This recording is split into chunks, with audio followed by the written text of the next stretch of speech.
Uganda's path to middle-income status by 2040 and increased job creation relies on the country's ability to realize the full potential of digital transformation. The National Organization of Trade Unions, NOTU, is now seeking for government collaboration with all stakeholders to promote digital economy to fight unemployment among the youth. The NOTU Deputy Secretary, General Stephen Abima, called on government to strategically invest in fundamental elements of digital economy for potential growth. According to statistics, we have 7.5 million Uber workers in this world. 7.5 Uber workers. And these people, when you leave this population without being supported, without being regulated, without being linked to other people, you can see it has already taken a big chunk of the economy in the world. So there is a need for us to come up and say, we are going to work with these people. Previously, people were not accepting these digital workers.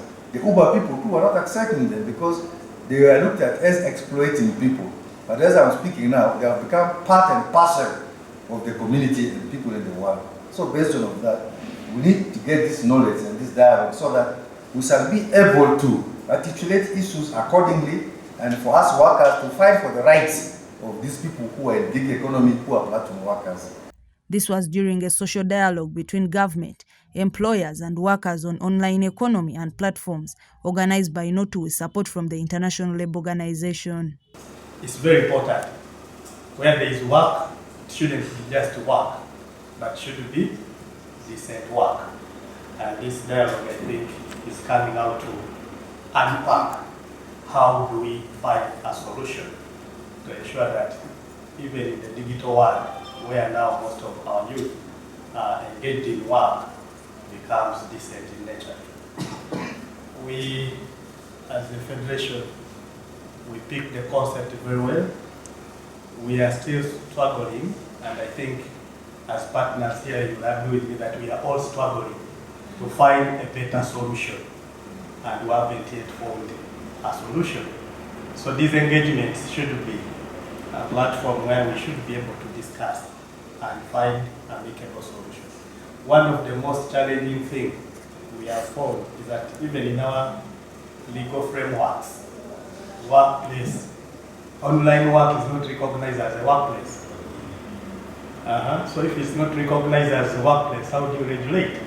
As the Ministry of Gender, Labour and Social Development, I think it's a question which we should pick up and try to reflect on more with these amendments which are ongoing, to see that we factor in some of these things so that we are able to promote a convenient and legal regulated workplaces.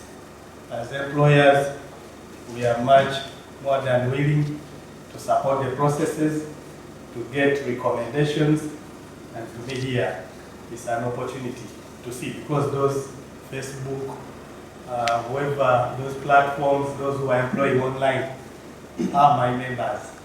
And I think as we gather today, the digital platform economy continues to reshape industries and transform the way we live and work. And we must all admit that these platforms drive innovation, inclusivity, and sustainability in the labour market. And that means that we ought to ensure, for us as the Ministry of Gender, Labour and Social Development, that these platform and online workers receive the fundamental principles and rights at work to achieve decent work for all. Allow me to take this opportunity to thank NOTU and ILO for organizing this engagement, and to inform you all that the Ministry is committed and very willing to support this cause. The digital or the platform economy is flexible and it reaches to the most vulnerable. To, for example, in our work in the Prospects program, we're extending this opportunity for refugee and host communities who are at the last mile in the country's context. So the digital economy is coming with so many opportunities and so many available options for employment. But at the same time, as been said, these opportunities are coming also with risks. because we don't have yet a defined role of what platform is or what the platform economy is, who are the employers, who are the workers, as my brother has mentioned. So there's still so many nuances that are still fragmented and needs to be come together. And this is a conversation not only we're having in Uganda, but it's also happening worldwide with this fast developing world and sector. The chairman, General Musokelo, said increased adoption of digital technologies can increase ability of workforce to work from home and increase the supply chain. He applauded International Labour Organization for promoting decent work among the gig economy workers. The digital economy is here with us, and the best we can do is dress up to match with it. And we can only succeed in that direction if we stand together as stakeholders. I want to call upon ILO to continue with this support. As NOTU, we are more than ready to continue organizing this kind of meetings, to bring more people on board, and to train as many people as possible in the digital economy. International Labour Organization officials, ILO, emphasized the need to strengthen and improve trust in the use of digital platforms, developing a national digital skills framework by adopting the existing international framework. Policy frameworks in the country is also one of the stars to regulate and to enhance decent work and to realize decent work in the digital economy.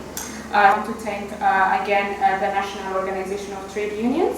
The ILO remains committed for this initiative and to continue the discussion forward in Uganda. So I want to also forward the commitment of ILO to the ministry, to the social partners in this regard.